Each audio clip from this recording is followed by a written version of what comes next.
أعوذ بالله من الشيطان الرجيم. بسم الله الرحمن الرحيم.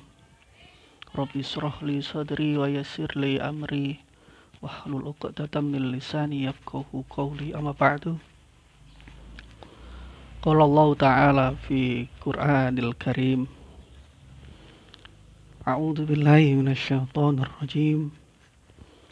ولما جاء موسى لميقاتنا وكلمه ربه قال ربي أرني أنظر إليك قال لا تراني ولكن انظر إلى الجبل فإن استقر مكانه فسوف تراني فلما تجلى ربه للجبل جعله دكا وخر موسى صعقا فلما أفاق قال سبحانك تبت ilaika wa ana awwalul mu'minin. Astagfirullahaladzim.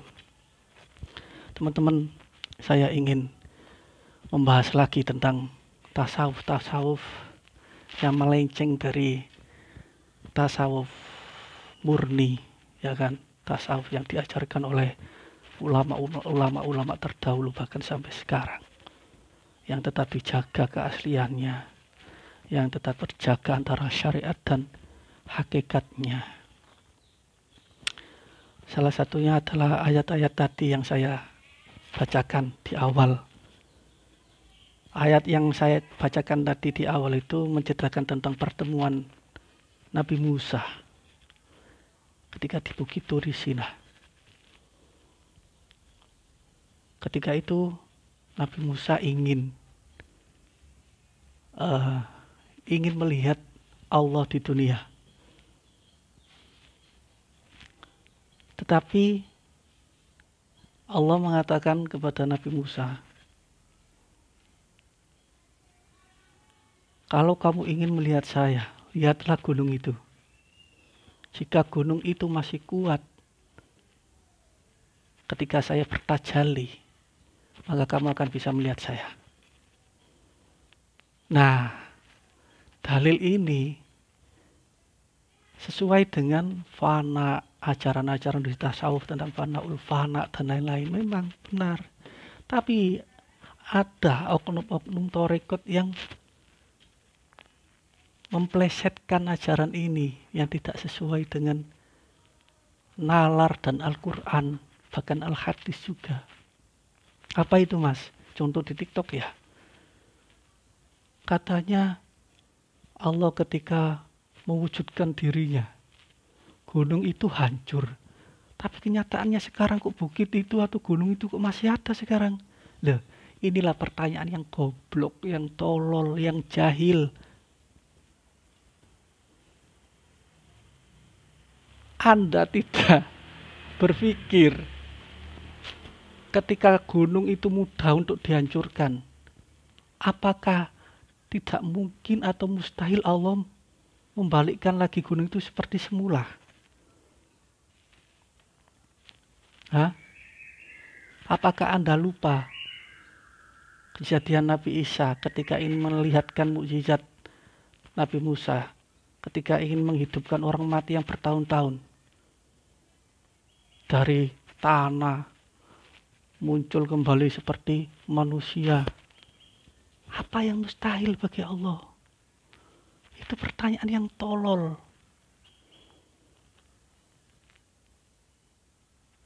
Jika gunung itu hancur berkeping-keping, tapi kenyataannya sekarang kok masih ada gunung itu.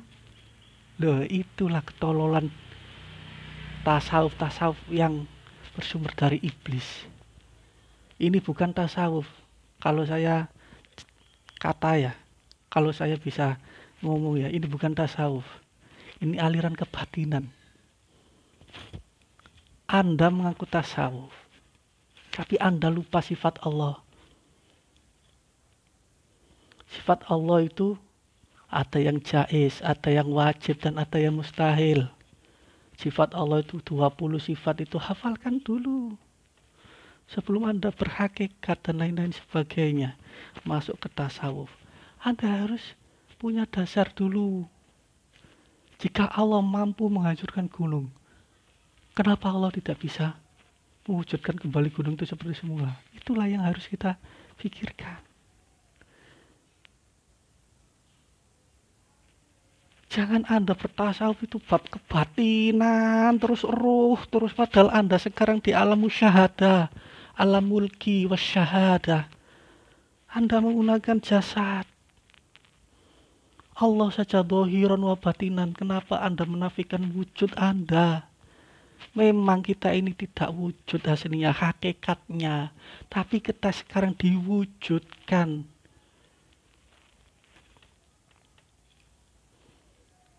Anda mengatakan perkara ruh saja, perkara hakikat saja. Tapi Anda melupakan dohir, melupakan real kenyataan di bumi. Kalau Anda belajar hakikat, terus semua Al-Quran dimaknai secara kemauan Anda sendiri, Anda sekarang tidak usah makan saja. Kalau Anda aliran kebatinan, lihat itu makanan itu, tanpa harus memakai tangan untuk memasukkan ke mulut. Lihat terus, apakah bisa kenyang perut Anda? Adakah Nabi mengajarkan hal yang seperti ini? Seberapa sih makom hakikat Anda itu seberapa? Coba, seberapa tinggi makom hakikat Anda itu? Nabi tidak pernah mengajarkan hal seperti itu. Menafikan kenyataan, menafikan kehidupan.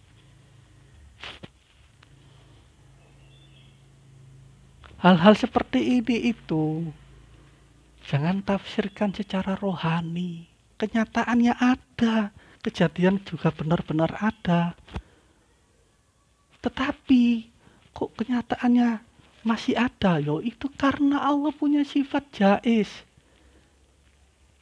punya ilmu kun fayakun. Jangan artikan, oh berarti kejadian dulu itu di Al-Quran itu hanya kiasan saja. Ini adalah pelajaran tasawuf rohani, menghilangkan diri, fana. Jangan dibuat dalil seperti itu. Nanti tasawuf yang salah. Sholat tidak usah kita sholat daim saja di dalam hati. Ya sudah, kalau begitu Anda tidak usah makan. Batin saja. Makanan di depan Anda itu batin terus ya. Oh, saya kenyang, saya kenyang. Seperti itu ya. Gak usah sholat ya. Apakah Nabi mengajarkan Anda tidak sholat? Setelah Anda bisa berzikir kepada Allah, meletakkan Allah di dalam hati Anda, apakah Nabi tidak pernah mengajarkan sholat? Kenyataannya Nabi masih sholat. Kenyataannya Nabi juga berpuasa. Kenyataannya Nabi juga berzikir di dalam hati. Berapa sih zikir Anda sehari dibanding Nabi? Tidak seperti itu ajaran tasawuf itu. Bahkan Anda ini nabinya mungkin iblis. Saya dengarkan, saya perhatikan, oh ini mungkin warid dari iblis, tidak sholat. Karena yang tidak sholat, tidak sujud adalah iblis. Tidak mau mengikuti aturan Allah adalah iblis. Tidak mau ada hari kiamat itu adalah iblis. Karena kalau kiamat, dia berakhir di neraka. Makanya Bani Adam diberikan bisikan-bisikan tidak percaya hari kiamat, agar menyesal besok mendampingi iblis di neraka. Kayaknya Anda ini dari iblis. Ajaran-ajaran tasawuf Anda ini. Yang harus digali hakikatnya itu adalah tajalinya Allah. Allah katanya tidak bisa menampung bumi ini. Katanya bumi ini di dalam Allah. Tapi Allah kok bisa wujud di bumi? Inilah yang harus kita pelajari. Bukan menafikan sejarahnya. Sejarahnya memang begitu. Nabi Musa melihat gunung atau bukit Turisina itu meledak-meledak beneran. Tapi carilah rahasianya loh, ini loh hakikat yang benar. Kenapa ya? Oh, ternyata Allah menggunakan api di dalam gunung itu. Seperti kita main game.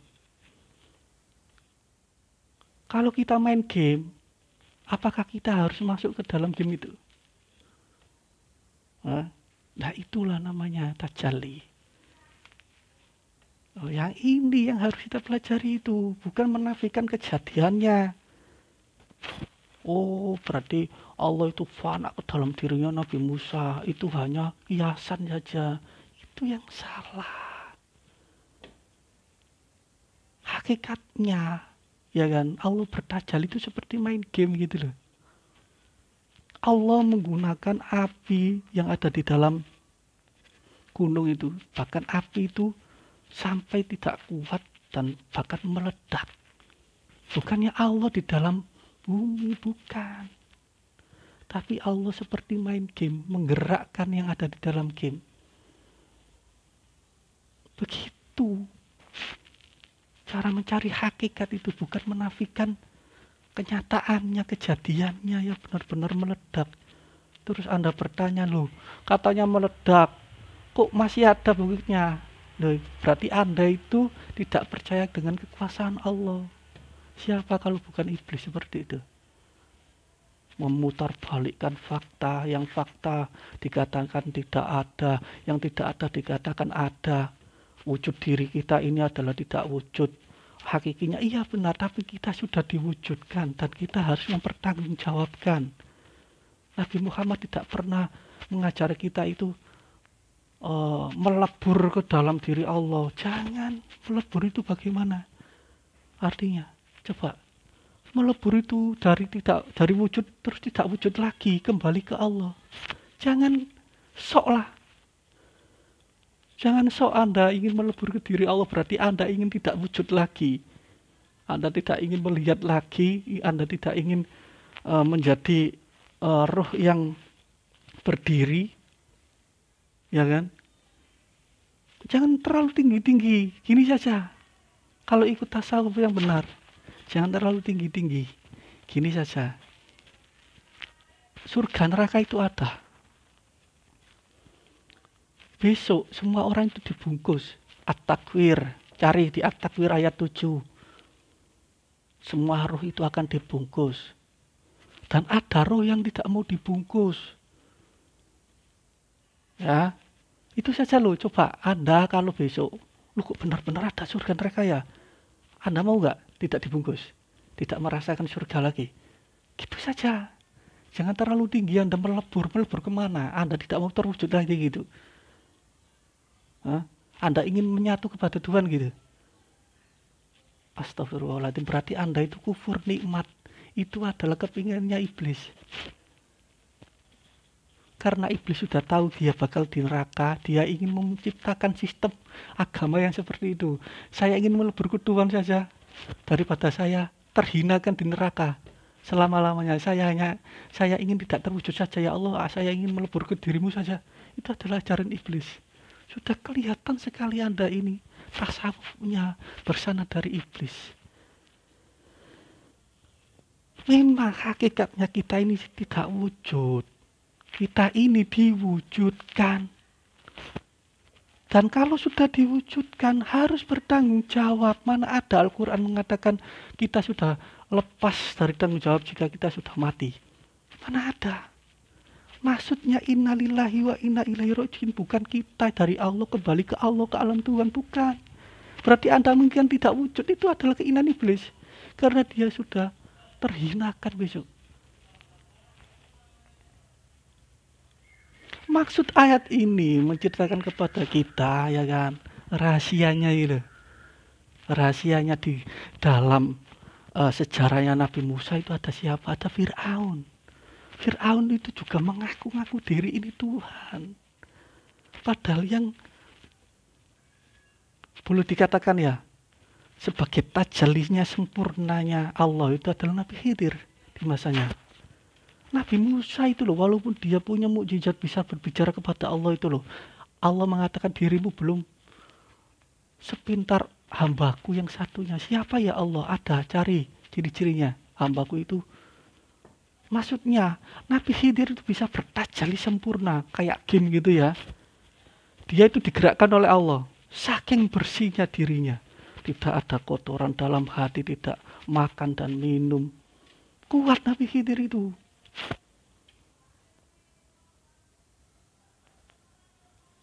Apakah bisa manusia hidup?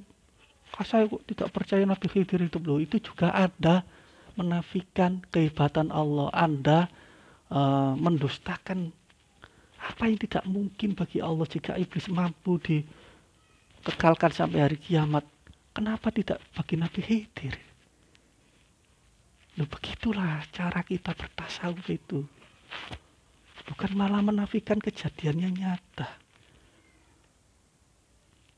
Kenapa Nabi Khidir, Musa, Fir'aun dijadikan satu? Karena seperti ini, ada masa itu orang mengaku-ngaku sebagai Tuhan. Padahal dia tidak punya apapun, akses apapun kepada Tuhan. Nabi saja tidak, tapi ngaku-ngaku Tuhan. Siapa itu Fir'aun? Jangan Anda menjadi Fir'aun zaman ini. Kalau Anda ingin bertasawuf sampai bisa berbicara kepada Allah secara hati ke hati dengan Allah, ikut Nabi Musa.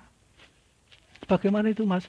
Menjalankan perintah Allah dan menjauhi larangannya. Nanti Anda akan diberi hadiah oleh Allah berupa karomah, khawarikul ada. Seperti itu. Bukan meninggalkan sholat dan lain-lain. Seandainya pun Anda meninggalkan sholat dan lain, terus Anda bisa berkata-kata seakan-akan Anda bisa ada bisikan, itu adalah istidraj dari setan. Ajaran-ajaran Anda itu sudah sangat melenceng. Melebur kepada Tuhan, maksudnya Anda itu bagaimana melebur itu? Memang Anda ini dari Allah yang belum ada, diwujudkan. Tapi Anda besok mati tidak melebur ke Allah lagi, tetap masih ada roh Anda itu. Tapi tidak makan, tidak minum dan sakit. Ini pun klarifikasi bagi orang-orang yang husnul khotimah. Beda lagi yang su'ul khotimah. Su'ul khotimah pun terbagi dua. Su'ul khotimahnya orang muslim dan su'ul khotimahnya orang yang non muslim. Su'ul khotimahnya orang non muslim dilandrat beneran di dalam kubur, disiksa. Ruhnya masih bisa kerasa dengan jasadnya. Allah tidak memutus rasa dengan jasadnya. Makanya yang dimaksud Nabi hadisnya seperti diapit dengan bumi. Itu ya kalau kayunya itu ya, kayu penyangga atau peti lah, kalau orang muslim kan peti. Itu kalau hancur tubuh itu dan belulang tulang itu akan dihimpit oleh bumi. Lah itu loh masih terasa. Karena Allah tidak memotong rasa dari rohnya. Yang kembali kepada Allah tidak merasakan apapun lagi, sakit lagi, tidak butuh makan dan minum, tidak takut. Itu kalau husnul khotimah rohnya. Yang muslim saja di alam barzah itu masih ada rasa ketakutan. Siksanya apa sih Mas muslim itu? Siksanya orang muslim yang ibaratnya su'ul khotimah lah, ya. Tapi su'ul khotimah yang tidak bagaimana ya kan. Karena ada klarifikasinya semua itu. Orang yang meninggal dalam menelan khomer itu bagaimana, itu ada semuanya di dalam agama. Belajar agama lagi. Anda ini matang sebelum waktunya. Belajar tasawuf tapi melupakan yang dohir. Anda tidak usah makan saja sekarang ya. Kalau Anda berbicara ruh saja. Belajar agama lagi ya. Tapi Muhammad tidak pernah mengajari kita untuk melupakan zahir. Dan Nabi Muhammad juga tidak pernah berbicara tentang meninggalkan hakikat. Makanya syariat hakikat itulah ma'rifat. Billahi taufiq wal hidayah waridha wal inayah. Wassalamualaikum warahmatullahi wabarakatuh.